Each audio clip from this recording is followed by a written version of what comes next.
What's going on, everybody? It's ETAPRIME back here again. Today we've got a nice little showdown between the Steam Deck OLED and the all-new ASUS ROG Ally X. In this video, we're going to be taking a look at performance between these two devices. We're also going to be taking a look at battery life here. And when it comes down to it, if you like the feel of one over the other, it's really up to you. It is a bit subjective, but I'll tell you right off the bat, I personally think that the Steam Deck OLED is more comfortable to hang on to for longer periods of time, and I do like the screen better because we've got that 90Hz OLED, and it is a bit bigger, coming in at 7.4 inches.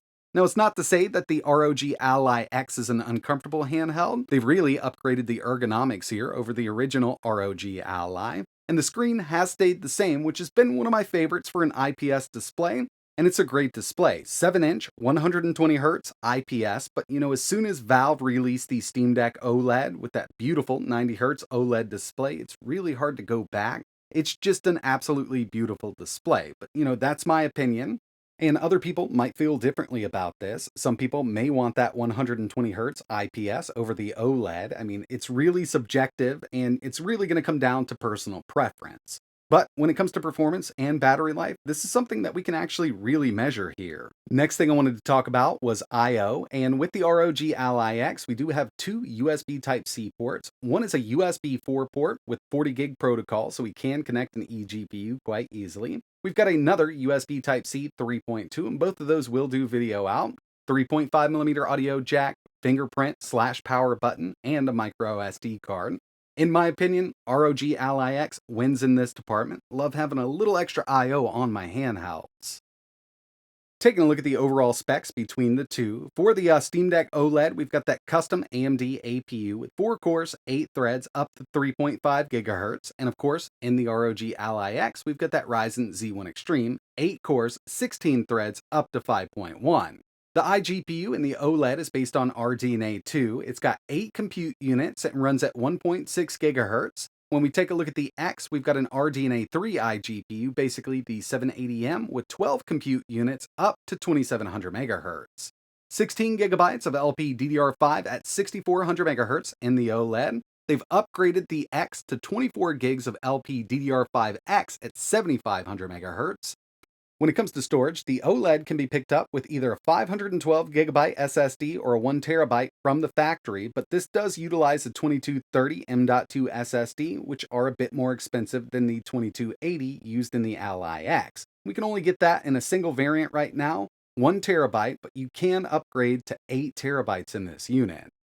Again, I personally do like the OLED screen better than the ROG Ally. It's a 90Hz 7.4-inch OLED that looks really good. It's got a lower resolution coming in at 1280 by 800, but with what they've done here, VRR and HDR, it's definitely one of the best displays on the market for a handheld right now. X has that 7-inch 120Hz IPS with FreeSync. Wi-Fi 6 and Bluetooth 5.3 on the OLED, Wi-Fi 6E and Bluetooth 5.2 on the X. The OLED has a 50 watt-hour battery with up to 45 watt quick charging. The new Ally X has an 80 watt battery, and this can actually be charged at up to 100 watts if you have the correct charger. The OLED is coming in lighter than the X at 640 grams versus its 678. And of course, pricing. So the OLED is going to come in cheaper than the ROG Ally X. You can get a 512GB unit for $549 or the 1TB for $649. The Ally base price on this with a 1TB drive, $799. So let's just say between these two, you were looking for the cheapest option. You would go with the 512GB Steam Deck OLED, and in this case, instead of buying the Ally X, you would actually save $250. If you bought the 1TB OLED, it's a $150 difference.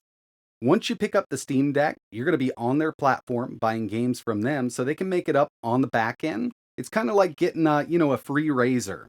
You get the first one for free, but then you got to buy those $15 refill packs. Now I want to jump into some performance testing, and again, I'm going to keep this fair. I have set the ROG Ally X at a 15 watt TDP, just to be exactly the same as the Steam Deck OLED. If I was to run the Ally X at, let's say, a 25 watt TDP, it would outperform the Steam Deck OLED in all of the games we're going to test. So I wanted to keep this as fair as possible.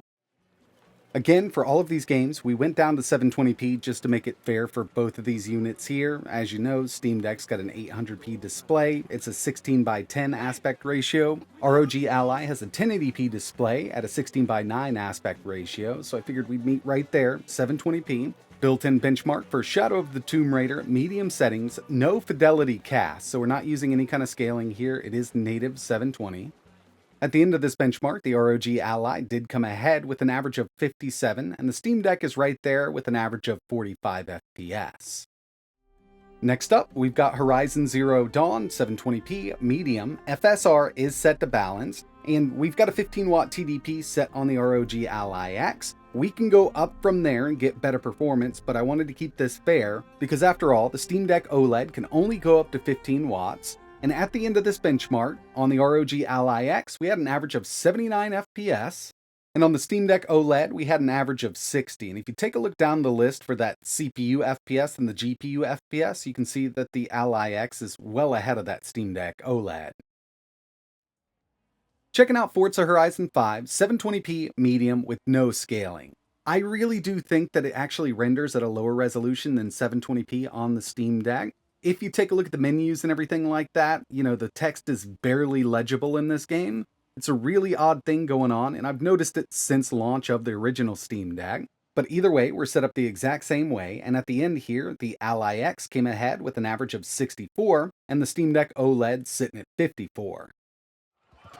Red Dead Redemption 2 was another one I wanted to test here, where at 720p low, FSR is set to balanced, and I do notice a lot of stuttering at a 15-watt TDP on the ROG Ally X with this game. Not in gameplay, but with the benchmark itself, and you'll see exactly what I'm talking about. Frame pacing here with the Steam Deck OLED is definitely much better, at least with this game here. The ROG Ally X had a minimum of 8 FPS, and if you take a look at the Steam Deck OLED, minimum of 24. Maximum of 101 on the X, maximum of 67 on the Steam Deck, and across the board our average over on the Ally X was 53, average on the OLED Steam Deck 51. Which would mean, while playing this game at a 15-watt TDP on the Ally X, you would probably experience a few stutters here and there versus what the Steam Deck can put out with that really good frame pacing. And the final one we have here is Cyberpunk 2077, 720p, Steam Deck preset, and I believe at that preset, it does set FSR to balanced. I'd have to double check, but yeah, I mean, we've got the same exact settings here. Looking pretty decent on both of these, given the wattage that we're running at. And it looks like with that ROG Ally X, we had an average of 46.38 on the Steam Deck OLED, 41.38. And the minimum here on the Ally X was a bit better than the Steam Deck OLED, but you know, you see that maximum there was just 1 FPS higher. Overall, I mean, at a 15-watt TDP between both of these devices, you could definitely play your favorite games and have a pretty good time with it. But of course, with what I've tested here, the Ally X did come ahead, at least when we're talking about average FPS across the board. When it comes to battery life, the Steam Deck OLED has definitely been on top. We've got a 50 watt-hour battery, very low draw, especially when you consider these indie games. Right now I've got Hades 2 running at 720p high settings, 50% screen brightness, Wi-Fi, Bluetooth on, 60 Hz refresh rate. On average, we've got a total draw from that battery of 7.3 watts. And remember, we've got a 50 watt-hour battery here. So yeah, I mean, we can expect some really good runtime out of a game like this. Valve's power management with the Steam Deck OLED has been absolutely amazing, but let's go ahead and check out what the ROG Ally X is doing. Same game, Hades 2, 50% screen brightness, Wi-Fi, Bluetooth on, 60 Hz refresh rate. I've also got the RGB off. So we're using the same settings that we had on the OLED, and we're pulling on average 8.2 watts. So a little under 1 watt difference between the OLED and this. And I'm sure if we went through, tweaked a few things here and there, we could probably see less wattage on both of these devices, but these are just kind of basic settings that we're using right now. And I gotta say, through my testing with the new Ally X, ASUS has really come through with power management. I do have a feeling we'll see a little better performance down the road when it comes to battery draw, but this is actually really good, especially given that we've got an 80 watt-hour battery here. The next thing I wanted to take a look at was just a higher TDP usage. Cyberpunk 2077, 720p, Steam Deck preset. Same settings, so we're at 50% screen brightness, Wi-Fi, Bluetooth on, 60 Hz refresh rate. On the Steam Deck OLED, we're pulling an average of 23 watts from that battery. On the ROG Ally X, 22.1 watts in total. So it's actually 1 watt less for the Ally this time around. So getting a feel for battery life with these tests is actually pretty easy. Hades 2, 720p, high 50% screen brightness on both of these. Steam Deck OLED with that 50 watt hour battery, drawing 7.3 watts in total. Looking at about 6 hours and 50 minutes of runtime. And when it comes to that ROG Ally X, even though it's pulling just a bit more wattage with Hades 2, we've got an 80 watt hour battery, 9 hours and 45 minutes. As we saw, I also tested out Cyberpunk 2077, 720p Steam Deck preset on the OLED with the 50 watt hour battery. It's drawn 23 watts on average, so we can get around 2 hours and 10 minutes out of it.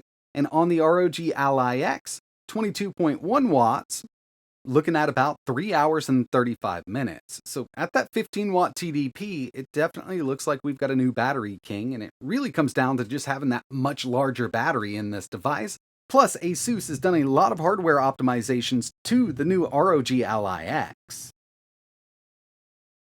So the winner is the handheld you choose to buy. In the end, it's really up to you. Do you want to spend a little more money on the Ally X, have Windows, that 120 Hz display, 80 watt hour battery, and the ability to up that TDP and get even better performance than we saw in this video? Then I would go with the ROG Ally X.